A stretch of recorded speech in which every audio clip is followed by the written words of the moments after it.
Have you ever been mocked for loving your best friend? The question hit me like a slap the moment I stepped onto the tarmac at LAX, suitcase in hand, the California sun beating down as if nothing had changed. But everything had. My name is Jonas, 28, graphic designer from a small Texas town that still felt like it owned me even after 10 years in Los Angeles. And the man I had just walked away from was Elijah, the same guy who had been my roommate, my confidant, my everything since freshman orientation at UCLA. 6 years of shared pizza boxes, midnight talks about dreams, and me quietly falling so deep I couldn't see the surface anymore. It started at his birthday party 3 nights earlier. Elijah had just gotten dumped by his latest girlfriend, some aspiring actress who said he was too emotionally unavailable. We were in our cramped apartment in Silver Lake, music thumping from the speakers, friends scattered across the living room. I had rehearsed the words for months, telling myself this time I wouldn't chicken out. The beer loosened my tongue just enough. When everyone else left, I found him on the balcony, city lights glittering below like scattered diamonds. "Elijah," I said, voice steadier than my heartbeat, "I need to tell you something. I'm in love with you. Not like a brother. Not like a friend. I'm in love with you, the way a man loves another man." He stared at me for a second, then threw his head back and laughed. The sound cut through the night, air sharper than any knife. "Dude, Jonas, you almost had me there. That's the best prank I've heard in years." "You? In love with me? Come on, man, that's hilarious. We've been bros forever. You're seriously messing with me, right?" His laugh kept coming, louder, meaner, until it wasn't laughter anymore. It was dismissal wrapped in cruelty. "Look, I get it, you're gay cool. But me? Nah. Don't make it weird, okay?" I stood there frozen while the world cracked open beneath my feet. Every late-night conversation, every time he'd crashed on my bed after a bad date, every hug that lasted a second too long, they all replayed in my head like a bad movie. I wanted to scream that it wasn't a joke, that I had spent years swallowing my feelings so I wouldn't lose him. Instead, I just nodded, muttered something about needing air, and walked inside. That night, I didn't sleep. By morning, my bags were packed, the key to our apartment left on the kitchen counter with a note that said only, "I can't stay here anymore. Don't look for me." The Uber to the airport felt like a funeral procession. I stared out the window at the palm trees whipping by, wondering how the city that had once felt like freedom now tasted like ash. My phone buzzed once, Elijah's name on the screen, but I silenced it. Boarding the plane to New York, I told myself this was the start of something real, not the end. I was wrong. It was both. New York greeted me with a slap of cold wind and the roar of taxis. I had landed a remote gig with a boutique ad agency in Brooklyn through a frantic LinkedIn scramble during the flight. The apartment I found on Craigslist was a shoebox in Bushwick, exposed brick, leaky faucet, but it was mine. No shared walls with Elijah's laughter echoing through them. I unpacked in silence, hanging my clothes like I was burying the past. The first week, I barely left the building. I worked from my laptop, sketched logos until my eyes burned, and tried not to check my phone. Elijah had texted twice. "What the hell, man? Call me. And this is stupid. Come home." I deleted them both. On day 8, I forced myself out. The subway rattled me into Manhattan, and I wandered into a coffee shop near Union Square just to feel human again. That's where I met Marcus. He was 30, barista by day, aspiring playwright by night, with warm brown skin and eyes that saw straight through people. We started talking about bad coffee and worse exes. When he asked if I had anyone back in LA, I told him the truth in the shortest version possible. I loved my best friend. He laughed in my face. Marcus didn't laugh. He just nodded like he'd heard the story 1,000 times before and said, "Welcome to the club, brother. First round of therapy is on me. Literally, I'll buy the next latte."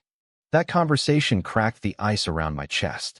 For the first time in weeks, I felt seen without the sting of mockery. Marcus introduced me to his circle, quiet dinners in tiny apartments, gallery openings where nobody asked me to explain my sexuality like it was a punchline.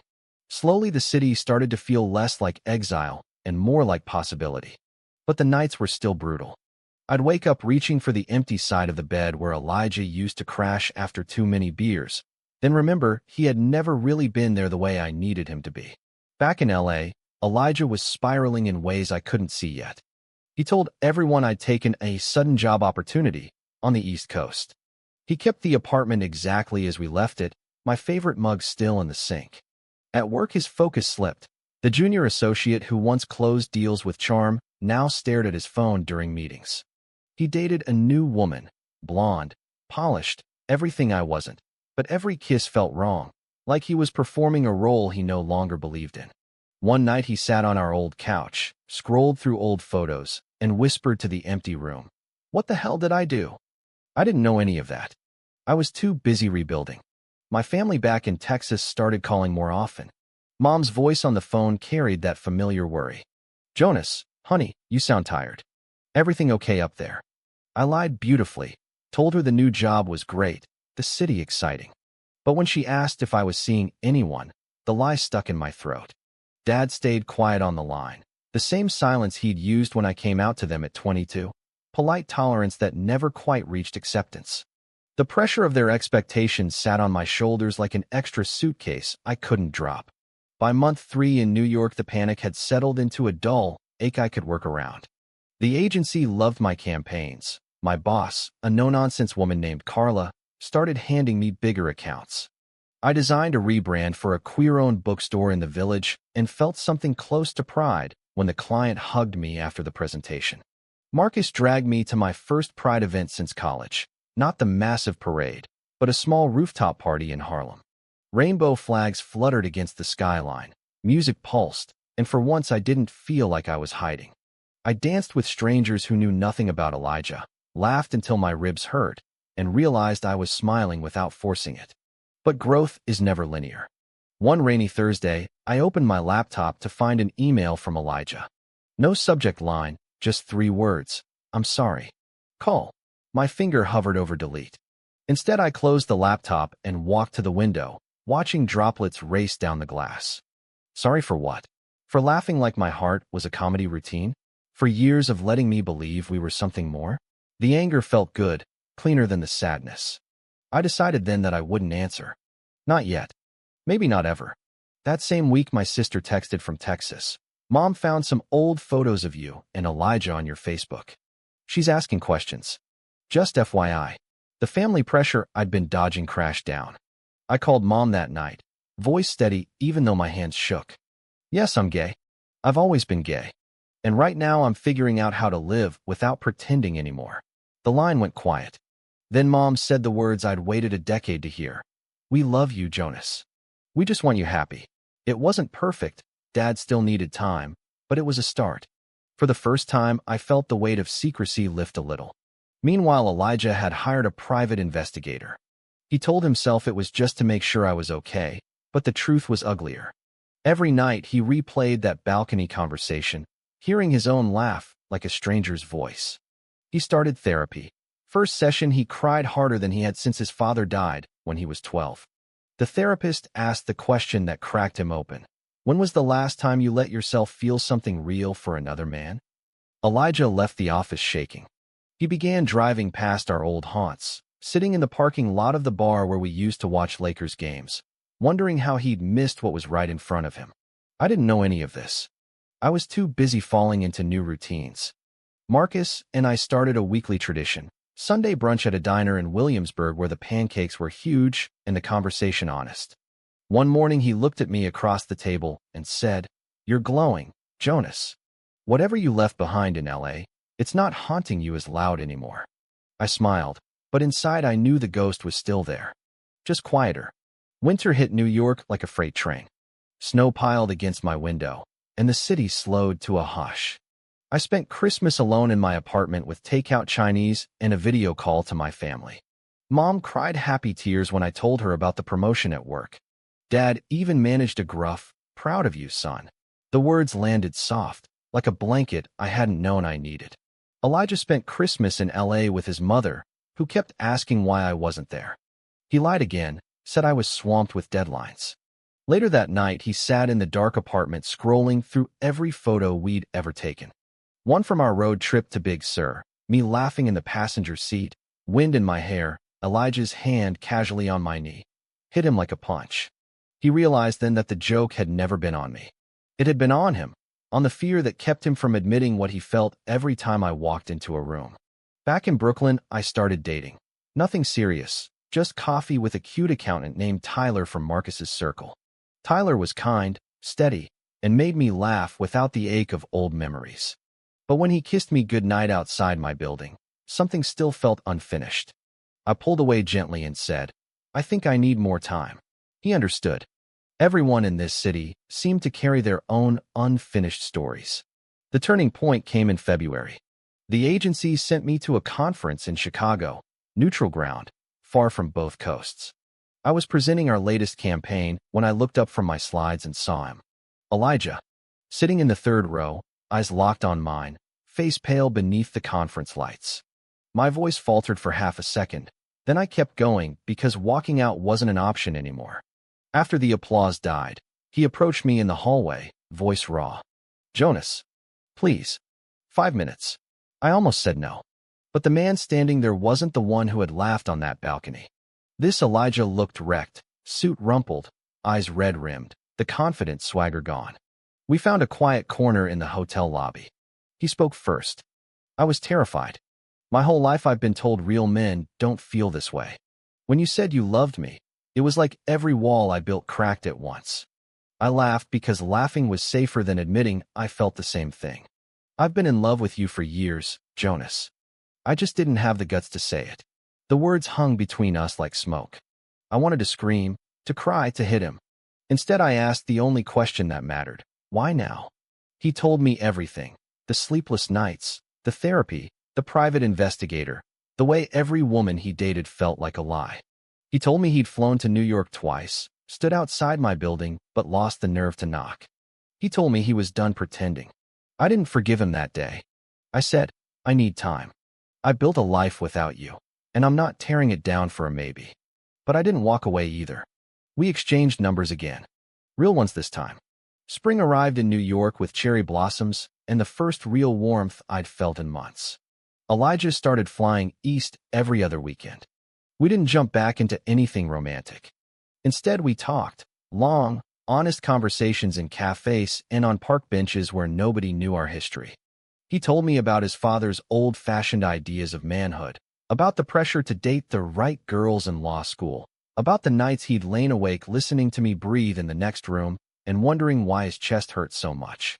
I told him about Texas, about the church sermons that made me feel dirty for existing, about the years I spent loving him in silence because losing him felt worse than never having him. Marcus met Elijah once during a group dinner. Later, he pulled me aside and said, "He's trying. Doesn't make what he did okay, but he's trying." I appreciated the honesty. My family was still adjusting too. When I finally told Mom I was seeing someone from my past, she asked if it was Elijah. The silence on my end was answer enough. She sighed and said, "Just make sure he treats you right this time." The real test came in May. Elijah's firm offered him a transfer to the New York office, his choice. He asked me over dinner in a quiet Italian place in the village if I thought we could try again. I looked at the man across the table, the same crooked smile, the same broad shoulders, but different eyes now. Clearer, braver. I said yes, but with conditions. Slow, honest. No more jokes. He agreed without hesitation. We started small. Walks along the Brooklyn Bridge at sunset, hands brushing but not quite holding. Movie nights in my tiny apartment where we argued about endings like old times. One night after a thunderstorm knocked the power out, we sat on the floor with candles and he finally said the words I'd waited 6 years to hear. "I love you, Jonas." Not as a best friend. As the man I want to build a life with. I kissed him then, soft, careful, like testing water that had once burned me. It didn't burn. It felt like coming home. Summer brought the real work. Elijah moved into a place 3 blocks from mine. We spent weekends exploring the city like tourists, Central Park picnics, ferry rides to Staten Island, late nights at jazz clubs in Harlem. But old wounds don't heal overnight. There were fights. One night, he made a careless comment about not advertising our relationship at his firm, and the old fear rushed back. I walked out, spent the night at Marcus's, and told him I wouldn't hide anymore. Elijah showed up the next morning with coffee and an apology, then came out to his entire team the following week. The relief on his face when he called me afterward was worth every tear we'd both shed. My family flew up for a visit in July. Dad shook Elijah's hand a little too firmly at first, but by the end of the weekend they were talking baseball like old friends. Mom hugged me tight and whispered, "He looks at you the way you always deserved." The validation settled something deep inside me I didn't know was still bruised. We faced the world together now. Pride that year we marched side by side, rainbow flags waving, no more secrets. Elijah held my hand the entire parade route, and for the first time I didn't glance over my shoulder waiting for laughter. At the agency, my colleagues threw us a small engagement party when we announced we were moving in together. Marcus gave the toast, to the man who walked away so he could walk back stronger. Everyone raised their glasses. 2 years later we stood on the same balcony in Los Angeles where it all fell apart. Only this time the apartment was ours, bought with joint savings and a lot of late nights. The city lights still glittered, but now they felt like celebration instead of goodbye. Elijah turned to me, ring on his finger catching the moonlight, and said, "I almost lost you because I was scared of who I was. Thank you for leaving. It was the only way I learned how to follow." I smiled, pulling him close. "And thank you for growing up enough to catch me when I finally stopped running." We had both changed. I was no longer the man who swallowed his truth to keep the peace. He was no longer the man who laughed to hide his fear. Together we had built something stronger than the friendship we started with, something honest, brave, and entirely ours. The journey hadn't been easy. There were still nights when old doubts whispered, family phone calls that required patience, and societal side eyes we met with lifted chins. But every morning I woke up next to him, I remembered the question that started everything. Have you ever been mocked for loving your best friend? Yes. And it was the best thing that ever happened to us. In this story, fear and denial nearly destroyed 2 lives that were always meant to fit together. The real lesson isn't about waiting for the other person to change. It's about choosing yourself first, even when it hurts like hell. Walk away if you have to. Build your own light. The right person will find their way through the dark and meet you there, ready at last. Love without honesty isn't love at all. Never settle for laughter when your heart is asking for truth.